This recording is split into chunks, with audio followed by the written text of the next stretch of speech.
Welcome to another edition of Red Dead Takes, another division to break down. This time, the AFC East, second to last one. Only one more to go. We're gonna go through, as always, top to bottom, key additions, key subtractions, and I'm gonna give you my rankings to who will win the division and who could possibly get a wildcard spot. Now, there's gonna be a lot of talk about how this division could definitely go somewhere different this time, but I still think the common team that has been winning the past couple of years will win once again. But we'll start off with the Bills, who I still think, even with the injuries, even with the losses, I still think they are going to win the division. They still have the best quarterback in the division, and it's not close. I'm sorry to Dolphins fans. Tua is not the same quality quarterback as Josh Allen. It's just not. It's just not. I mean, you can cry and pout to the blue in the face, but Josh Allen is like arguably the second best quarterback in the league. And yes, I'm saying that over Lamar Jackson. He just is. But Curtis Samuel should be a decent addition. Wide receiver, can run, can get out for sure. I think they'll come up with interesting plays to use him, and he should be pretty efficient. Connor McGovern will be a decent replacement for Mitch Morse at center. Matt Collins, decent third, fourth string wide receiver. We'll see what he has. And Keon Coleman looks to be the real deal. He looks like the wide receiver of the future. It seems like him and Josh Allen already have some chemistry. And he's just a tall, big body. Just doesn't always turn his head around and get the ball. But I think he'll be a real asset to them for years to come. Now the subtractions, because he didn't add a lot.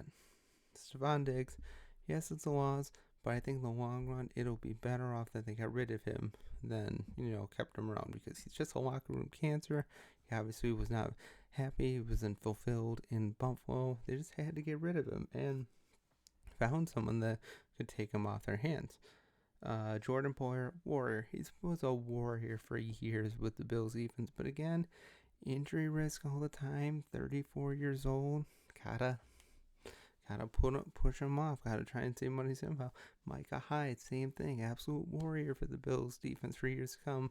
A great leader as well, and a really good safety as well. But again, gotta push him away. Leonard Floyd had a pretty good year last year. Of all the players that they got rid of, I wish they could have at least given him another year or two. But gotta save money somehow. Trey White, again, another injury concern. Just imagine if Poyer, Micah Hyde, Trey White had always been able to stay healthy. They definitely could have made a run at the Super Bowl, but it just wasn't meant to be. Not saying their Super Bowl window is closed, but it could be closing as years go by. Dane Jackson, decent secondary cornerback, so he's going to be a loss too. Gabe Davis, yeah, he was a nice receiver. He had his moments. He had a big game here and there, but then in between that, he did nothing. So, up and down wide receiver. I think Keon Coleman, Curtis Samuel, Matt Collins will be able to make up for that difference there well enough. Still have two great tight ends in Dawson Knox and the other guy as well. Sorry, if I can't remember his name. And then Mitch Morse, a leader on the offensive line. Going to be a loss, but like I said, Connor McGovern should be able to fill in that role decently enough. But yeah, I still think the Bills win the division. Josh Allen is just that good. He's just that good. And for all you people saying like, oh, he throws too many interceptions, it's just part of his game. He's a gunslinger. He throws down the field. He tries to win the game. He tries to throw it down the field to get the win. People need to stop seeing that always as a negative. Would you rather have your quarterback throw down the field to win the game, or dink and dunk his way down there and still not getting the win in the first place? Like, come on. Pick one or the other. You can't have both. Josh Allen truly is great. He has great legs still, and he's, knock on wood, hasn't had a lot of injury issues. He's been able to stay healthy. Even last year when he was on the Madden cover, I'd say he outlived the curse. To be honest, he rightfully deserved that one MVP vote and should have gotten several more. It should have been a much closer race for the MVP than what it was. I'm sorry, Lamar Jackson is a great quarterback, but in terms of pure being a quarterback, Josh Allen is a better quarterback. He just is. Sorry, not sorry. But next we go to number 2, the Dolphins. Yep, Dolphins still have a great offense, still have 2 good running backs, 2 great wide receivers, and a couple other receivers as well. And Tua got paid, so that automatically means that the Dolphins are going to win the division, right? Wrong, because they lost a lot on the defense, and we're going to go through that. Now, Jordan Brooks, decent linebacker addition. Chop Robinson should be a good edge rusher. Hopefully replace some of the impact loss of Christian Wilkins. Jordan Poyer coming over from Buffalo. I mean, he should be able to give some moments. Probably he'll have an interception against his former team, but I don't know how much he's going to provide you. Jonnu Smith, big body tight end, but he just, every time you think Jonnu Smith is going to break out, he doesn't. Decent blocker, but his hands aren't always there. And OBJ, he doesn't have anything left. I'm sorry. He's there just to sell tickets. He's going to have some moments here and there, but I mean, you got Tyreek Hill and Jalen Waddle. They're going to be your main threats. OBJ may be able to get out there, but I think he's lost so much since his injuries have definitely caught up to him. I just don't think there's going to be that much gain from him, to be honest. Now losses, Andrew Van Ginkel, sneaky good corner linebacker, had some great interceptions at times, was usually able to get in at the quarterback as well as a second threat. Xavier Howard has been their best quarterback for years. Injury risk had to go. Robert Hunt, a decent guard. Christian Wilkinson will be huge. They couldn't afford to sign him again. He goes to Las Vegas on a huge deal.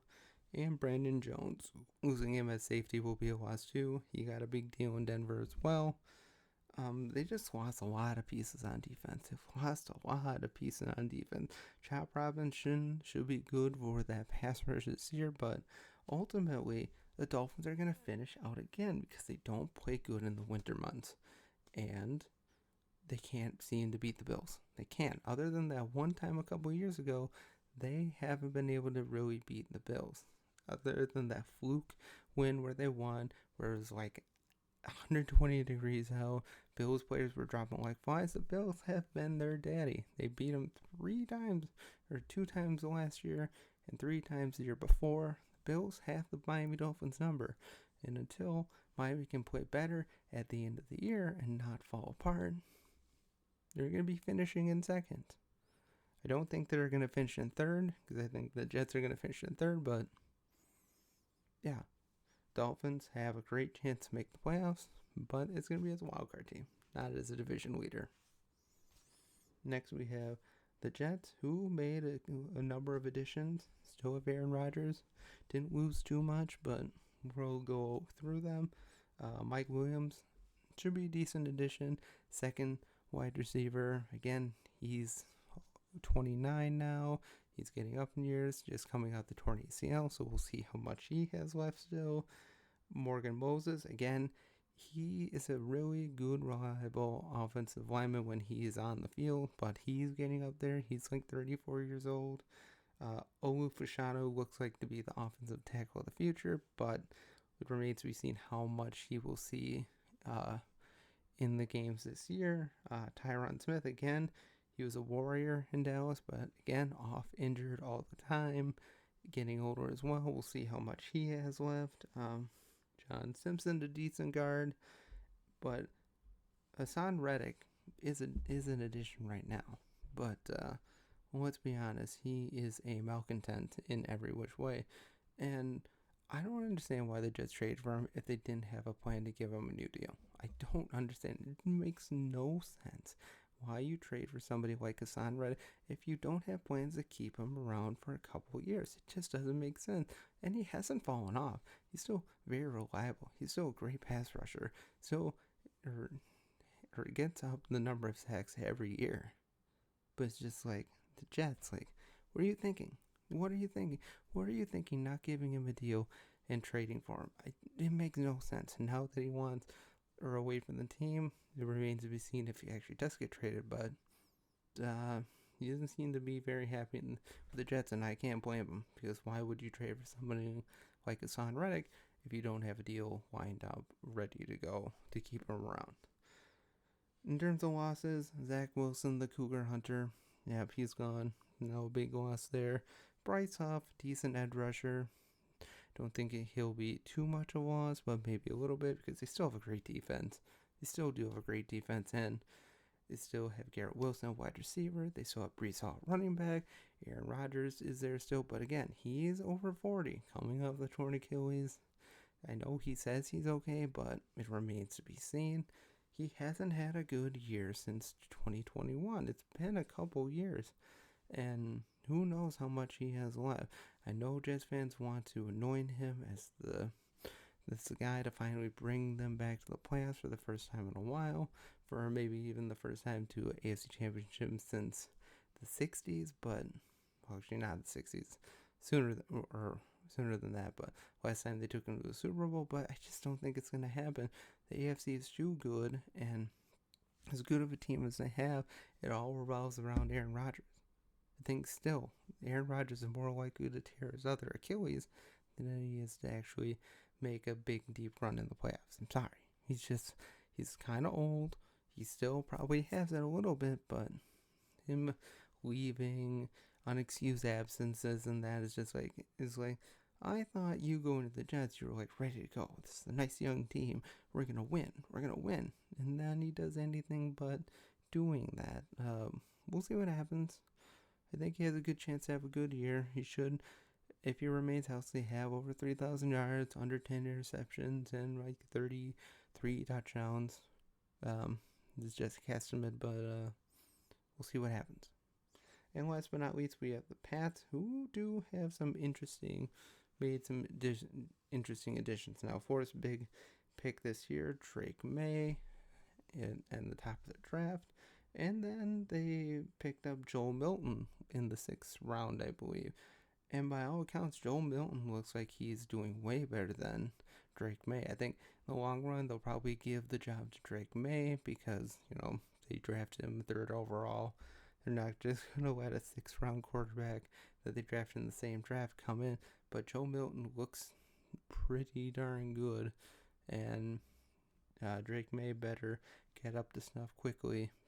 Better be ready to have a good year. Otherwise, he could be Mac Jones before you know it. And Joe Milton could be the future of the Patriots. But it all remains to be seen. KJ Osborne should be a decent addition. Decent third, 4th wide receiver. Javon Baker, the decent addition as well. And along with their new tackle, Caden Walsh should be nice there. Again, I don't think the Pats are looking at a very good year. They're probably going to be top 5 pick next year again. Probably finish around 4, maybe 5 wins. Jets, probably 9 to 8 wins. Dolphins, 11, maybe 12 wins. And the Bills, 11, 12 wins. This division is going to come down to the Bills. Probably going to be the last game. But in the long run, I think, Bills, Dolphins, Jets, and Pats. In terms of losses for the Patriots, Trent Brown, long time or stalwart on that offensive line. Mac Jones, again, not much of a loss. Devontae Parker. And now they just lost Matthew Judon. They traded him away because they weren't going to give him a deal. How dare you give Matthew Judon to the Atlanta Falcons for basically nothing? How dare you do that, Patriots? I'm sorry. But yeah, Patriots not going to have a great year. Have a somewhat bright future if they get that quarterback pick right and then start to build around him. They have 2 interesting prospects. One looks like better than the other, but obviously one, because of where he was drafted, shouldn't get the job. But who knows? It's no longer... Things are different there. Although Gerard Mayo was brought up in the Bill Belichick system, who knows? He might be wholly different in assembling his roster than Bill Belichick was. He may be willing to give people more of a rope than Bill Belichick did, because we all know Bill Belichick with many numerous running backs in the past, especially, you can have a great game, but then if you suck, you can be in the doghouse just like that. So, remains to be seen how good the Patriots will actually be. I don't think they're going to be more than a 4 or 5 win team. Looking at another top 3 pick, probably, maybe. If all things go well, they can get into the lower half of the top 10, but yeah, just not a lot of hope for them this year. But if they build it back right, who knows? They can be another dynasty. No, I don't think that's going to happen because the NFL is not going to protect them like they did during Tom Brady was there. But all remains to be seen. Let me know what you think down in the comments below. Make sure to like, share, subscribe, all that.